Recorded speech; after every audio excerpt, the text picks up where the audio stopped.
Okay, so today we are starting with the part number 2 of chapter number 2, the microbial world. तो आज हमें पढ़ना है algae से. ओके, सो एल्गे क्या है? पिछले वीडियो में हम लोगों ने देखा था कि algae, bacteria, then fungi, protozoa, virus, ये सब क्या है? ये सारे के सारे आपके माइक्रो ऑर्गेनिजम्स के टाइप्स हैं. हमने पढ़ा था 5 मेन टाइप्स होते हैं. पहले हमने बैक्टीरिया के बारे में डिस्कस किया था. फिर बैक्टीरिया भी 4 टाइप्स में आगे बंटा होता है, स्पाइरला, देन कोकी, बेसिली, देन वाइपियस. अब बात करते हैं एल्गे की. एल्गे को सिंगुलर फॉर्म में एल्गा कहलाता है. बैक्टीरिया को हम बैक्टीरियम बोलते हैं. ये सिंपल प्लांट लाइक ऑर्गेनिज्म होता है. ठीक है, ये सिंपल प्लांट जैसा ऑर्गेनिज्म है और and have cell walls around their cell just like plant cell. इस जैसे सेल वॉल होती है प्लांट्स के अंदर. ह्यूमंस या बाकी जो एनिमल्स होते हैं उनके सेल में सिर्फ और सिर्फ क्या होती है? सेल मेम्ब्रेन होती है, बट इसमें सेल वॉल भी होती है. ये चैप्टर 8 में है. धीरे धीरे मैं सारे टॉपिक्स को कवर अप कराऊंगी साथ ही साथ में. Then next, they possesses chlorophyll, that is when they can make their food by photosynthesis. और obviously they possesses chlorophyll. वो क्लोरोफिल को obtain करते हैं या फिर possess करते हैं जब वो अपना ओन फूड जब उनको चाहिए होता है. किस प्रोसेस के थ्रू? फोटोसिंथेसिस के through. It's very easy. They are usually found in water bodies such as ponds, lakes, rivers, north springs, seas, and also in water, waste water. अब एल्गे का मतलब क्या होता है? काई. आपने देखा होगा जब बरसात, जब मॉनसून चलता है या रेनी सीजन चलता है तो पूरे जो फर्श होते हैं ना उधर ग्रीन ग्रीन सा कुछ हो जाता है. वही एल्गे, वही एक प्लांट लाइक स्ट्रक्चर है एंड वही आपका क्लोरोफिल के थ्रू सिंथेस करता है आपके फोटोसिंथेसिस को. एंड ये जो है वाटर बॉडीज़ के आसपास पाए जा सकते हैं. और ये जो है मोस्टली जहाँ पे नमी वाली जो जगह होती है ना वहाँ पे ग्रो करते हैं. चाहे वो नमी वाली रेत हो जाए, नमी वाली पत्थर, या फिर कुछ भी, कोई वाटरफॉल हो या कोई पेड़ की कोई टहनी हो. बहुत बार हमें एल्गे देखने को मिलती है स्पेशली रेनी सीजन. अब जैसे आ रहा है मॉनसून, बस आ ही गया है, बॉम्बे साइड तो पहुँच ही गया है. बस जब आएगा तो आप लोग देख सकते हो. ठीक है, आगे है. नेक्स्ट इज नाउ, ये जो एल्गे होते हैं ना ये यूनिसेल्युलर भी होते हैं.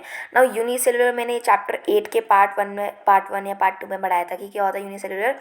एक सेल वाले ऑर्गेनिजम्स. ओके, नाउ ये जो है क्या होते हैं? यूनिसेल्युलर भी होते हैं और आर क्लासिफाइड एज. ओके, यहाँ से some of the algae are unicellular. ठीक है, जैसे एग्जांपल क्या लिखा है यहाँ पे? स्लैमीडोमनास. अब कुछ बच्चे इसको क्लैमीडोमनास पढ़ते हैं. That is not chlamy, this is chlamydomonas. ठीक है, मैंने यहाँ पे हिंदी में भी लिखा है, आप लोग भी ऐसे लिख सकते हो, chlamydomonas. Okay, let's move forward now. These cellular algae, okay, these unicellular algae are classified as microalgae. अब जो एल्गे यूनिसेल्युलर होते हैं उनको हम क्या बोलते हैं? माइक्रोएल्गे. क्या बोलते हैं? Microalgae. Now however some of the algae are multicellular. अब ये नहीं है कि हमेशा यूनिसेलुलर ही होगा या हमेशा मल्टीसेलुलर ही होगा. कुछ यूनिसेलुलर होते हैं, एग्जाम्पल दिया मैंने स्लैमीडोमनास का. देन कुछ मल्टीसेलुलर भी होते हैं. For example as you can see here, volvox, fucus and spirogyra. ये कुछ हैं किसके एग्जाम्पल्स? मल्टी सेलुलर, जिसमें बहुत सारे मैनी सेल्स होते हैं. Okay, now these multicellular algae are classified as macroalgae. अब सॉरी, जब यूनिसेलुलर, जब एक सेल का एल्गे होता है हम उसको क्या बोलते हैं? Micro algae. लेकिन जब बहुत सारे सेल्स के, जब आपका मल्टी सेलुलर का एल्गे होता है उसको बोलते हैं macro algae. Micro and macro. Okay, now let's move forward. Of the above examples, Spirogyra can be seen by unaided human eyes. Spirogyra हमारी जो naked eyes है उससे नहीं देखा जा सकता है. Now Spirogyra is an example of filamentous form of algae.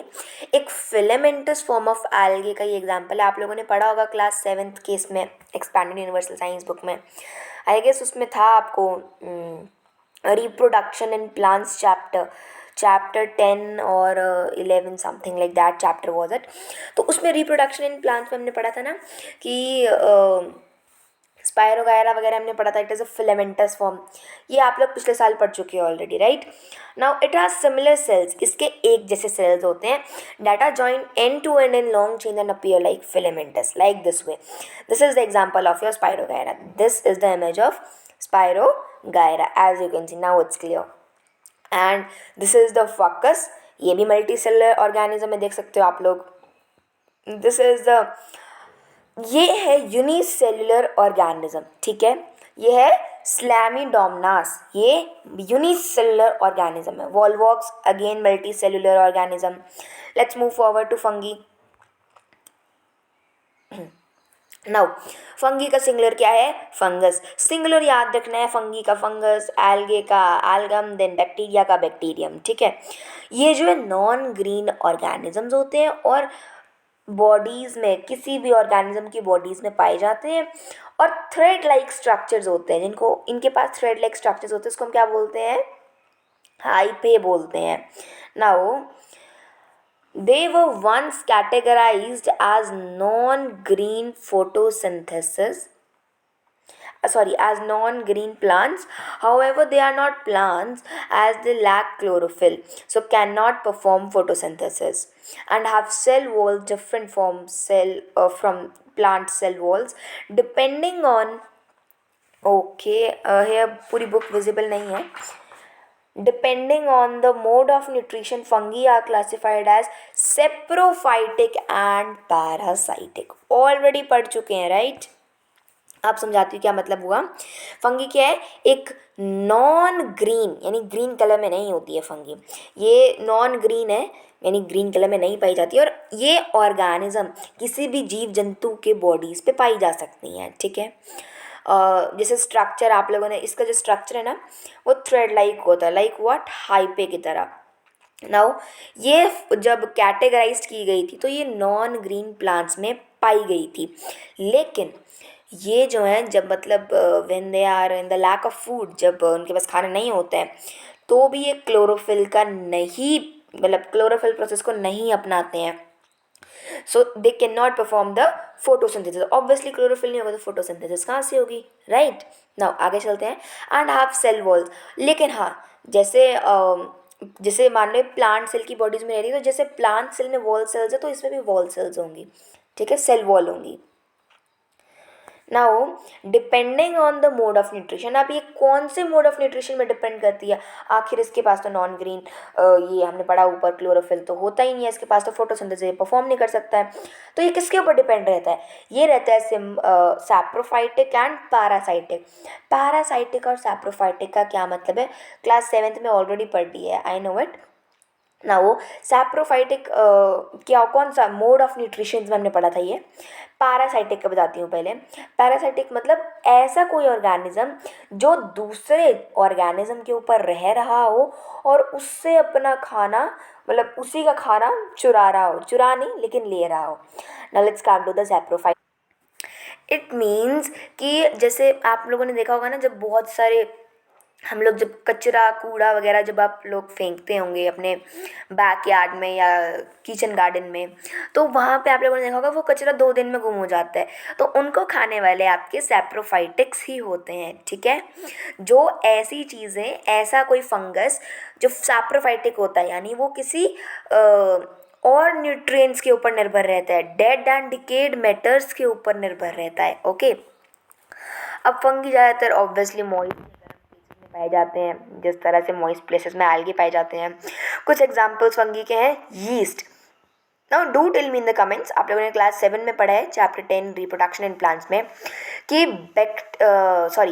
Yeast कौन सी फॉर्म है, जिसे हम लोगों ने पढ़ा था ना, कुछ फ्रेगमेंटेशन, बडिंग फॉर्मेशन, तो मुझे बताना यीस्ट कौन से वाले रिप्रोडक्शन, असेक्सुअल रिप्रोडक्शन के टाइप्स थे ये, कि then it was fragmentation and budding formation.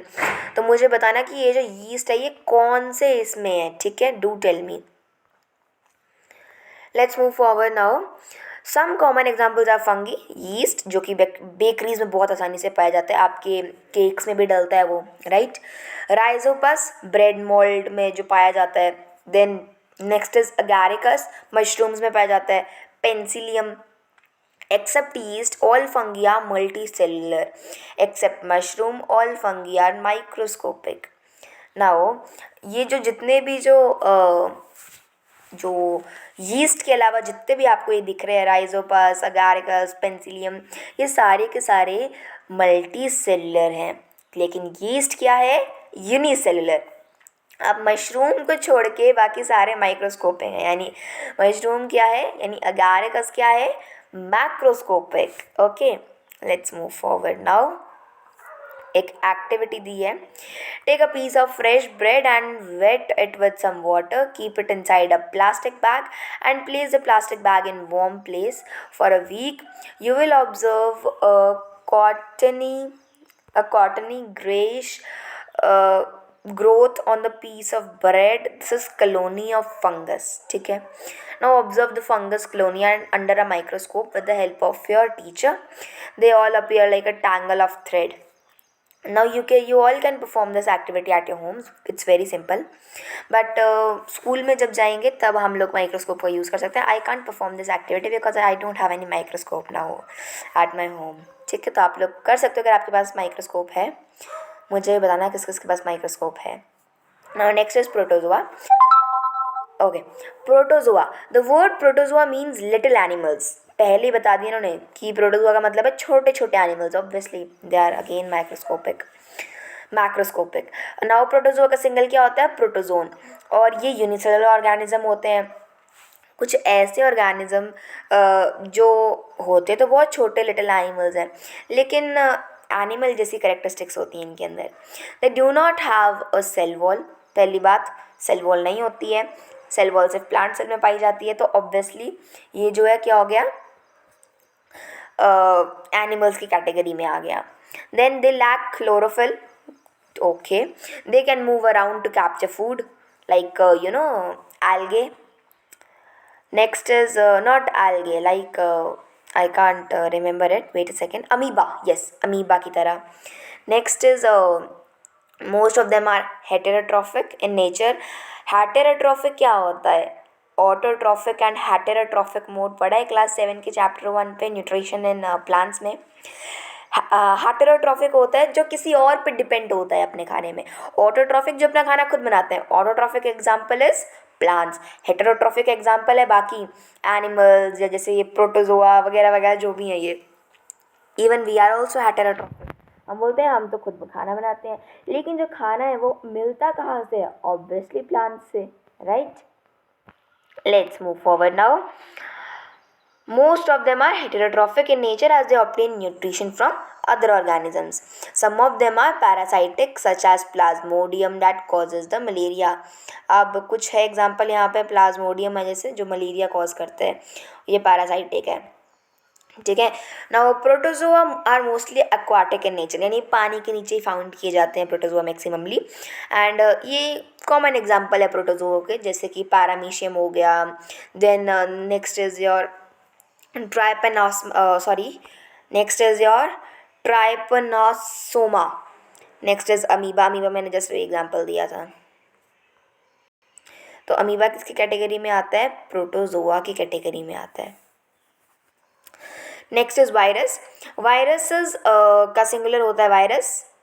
ये बहुत ही छोटे टाइनी ऑर्गेनिज्म होते हैं जो कभी भी नहीं देखे जा सकते हैं और सिंपल माइक्रोस्कोप के थ्रू भी नहीं देखे जा सकते हैं. ये एक स्पेशल माइक्रोस्कोप के द्वारा देखे जा सकते हैं, जैसे इलेक्ट्रॉन माइक्रोस्कोप होता है.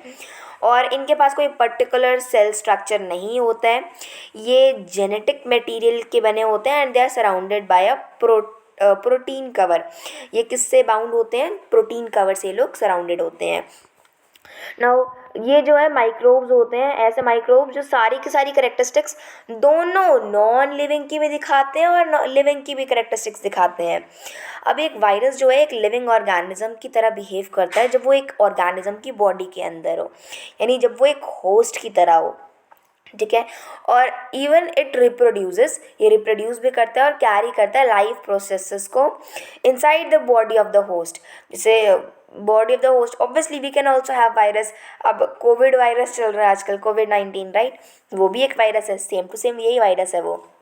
But outside the body of a host, लेकिन बॉडी जब भी वो किसी ऑर्गेनिजम्स के बाहर आ जाते हैं, होस्ट है ना जो उसको अंदर रख रहा है, ठीक है, जब वो किसी होस्ट की बॉडी से बाहर आ जाते हैं तो वो एक नॉन लिविंग की तरह बिहेव करते हैं। इसलिए उनकी दोनों करेक्टरिस्टिक होती हैं, लिविंग की भी और नॉन लिविंग की भी, दोनों की। Let's move forward. As it does not show any kind of activity, जब वो बाहर होते हैं वो किसी भी तरह की एक्टिविटी को नहीं शो करते हैं। नाउ मोस्ट साइंटिस्ट, ज़्यादातर साइंटिस्ट ने ये बिलीव किया कि जो वायरस है ना वो कहाँ पे लाई करता है, it lies on the border line between a living organism and a non living thing, यानी आधा आधा, ये समझ लो आधा आधा बिहेव करता है। Now most viruses are harmful because of their parasitic nature, उनके पैरासाइटिक नेचर की वजह से जो वायरस है वो क्या होते हैं, हार्मफुल होते हैं। ये नहीं कि सारे वायरस होते हैं, वायरस कुछ यूजफुल भी होते हैं तो कुछ हार्मफुल भी होते हैं, वो हम आगे पढ़ेंगे, आगे बहुत कुछ दिया आपको। देखो यहाँ पे दिख रहा है यूजफुल माइक्रो ऑर्गेनिज्म टॉपिक, तो यहाँ पे पढ़ेंगे आगे, ठीक है। Most viruses are harmful because of their parasitic nature, they cause diseases in human, plants and animals, सभी में करते हैं डिजीजेस ये। और तो और कुछ हम लोग सफ़र भी करते हैं, जैसे फ्लू, कॉमन फ्लू देखा था आप लोगों ने, दिन कॉमन कोल्ड होता है, आजकल तो कोविड-19 चल रहा है, राइट। अब ये जो है इन्फ्लुएंजा वायरस से होते हैं फ्लू और जो कॉमन कोल्ड होते हैं, ठीक है। Polio, avian flu, then dengue, chikungunya, जैसे, और जो आपका तंबाकू वगैरह खाने से जो होता है, tobacco mosaic virus, then tomato spotted wilt virus, ये सारे जो वायरसेस हैं ना, ये बहुत सारे काइंड्स के वायरस होते हैं, उनसे होते हैं ये। Some virus can even affect bacteria, कुछ वायरसेस होते हैं जो बैक्टीरिया को भी अफेक्ट कर जाते हैं। These viruses are called bacteriophages, very very important, underline कर लेना। इधर अंडरलाइन नहीं है, मेरे पास कोई पेन भी नहीं है जो मैं अंडरलाइन करूँ, लेकिन प्लीज़ अंडरलाइन कर लेना कि जो वायरसेस बैक्टीरिया को अफेक्ट करते हैं दे आर कॉल्ड बैक्टीरियोफेजेस। यहाँ पे आप देख सकते हो example, this is the hepatitis virus, this is the polio virus, this is the bacteriophage, जो कि बैक्टीरिया, ये नीचे बैक्टीरिया और ऊपर से वायरस ने इसको अटैक कर दिया, ठीक है। These are the bacteriophages infecting a bacterium, ठीक है। आप लोग देख सकते हो ये वायरस जा रहा है और यहाँ पे बैक्टीरिया खड़ा है बेचारा, इसको मार डालेंगे लोग। एक बार फटाफट से रन थ्रू और ट्रैक प्रोग्रेस कर लेते हैं। Organism that are so tiny and can be seen only by using microscope are called obviously microorganisms, और जिससे देखे जा सकते हैं उनको हम क्या बोलते हैं, माइक्रोस्कोप बोलते हैं। और जो ऐसे टाइनी ऑर्गेनिज्म होते हैं उनको मैक्रोस्कोपिक ऑर्गेनिजम्स भी बोलते हैं, राइट। नाउ माइक्रो ऑर्गेनिज्म के हमने 5 टाइप पढ़े, एक एक, bacteria, fungi, protozoa, algae and virus. सबसे पहले हमने क्या पढ़ा था, बैक्टीरिया, फिर हमने पढ़ा एल्गे, फिर हमने पढ़ा फंगी, फिर प्रोटोजोआ और लास्ट में भी हमने पढ़ा वायरस। नाउ फटाफट से ट्रैक या प्रोग्रेस भी कर लेते हैं। Give one word for the following, सामने ही सारे आंसर्स लिखे हैं। An instrument that enables us to see microorganisms, simple सा आंसर है, क्या होता है, माइक्रोस्कोप, ये लिखा है answer. You can just simply copy it, साथ साथ में बताते रहना इसके आंसर्स भी अगर आप लोगों को आते हैं, सारा चैप्टर पढ़ा है जस्ट अभी हमने। कॉमा शेप बैक्टीरिया पढ़ा था हमने, क्या होता है, वाइब्रियस। अच्छा, हमने क्या पढ़ा था, जो स्फीयर शेप में होता है उसको हम क्या बोलते हैं, कोकी बोलते हैं। जो स्पाइरल शेप में होता है उसको क्या बोलते हैं, स्पाइरेला बोलते हैं। और जो कॉमा शेप में होता है उसको हम क्या बोलते हैं, वाइब्रस। रॉड शेप में होता है उसको हम क्या बोलते हैं, बेसिली, ठीक है। वो हमने पिछली वाली स्लाइड में पढ़ा था। Now thread like structure of fungi just अभी पढ़ाया था, राइजोपस, ठीक है। जो यहाँ पे क्वेश्चन है ना वो पीछे बुक में आप लोग अंडरलाइन कर लेना। Then next is parasite that causes malaria, just अभी पढ़ा, Plasmodium, right. Organism on the border line of living and non living, जो दोनों की बॉर्डर लाइन पे होता है, दैट इज वायरस, जस्ट अभी हमने सारे क्वेश्चंस कवर अप किए। तो यूजफुल माइक्रो ऑर्गेनिजम्स टॉपिक को हम अगले वीडियो में डिस्कस करेंगे। That's all for today, thank you and have a nice day, goodbye everyone.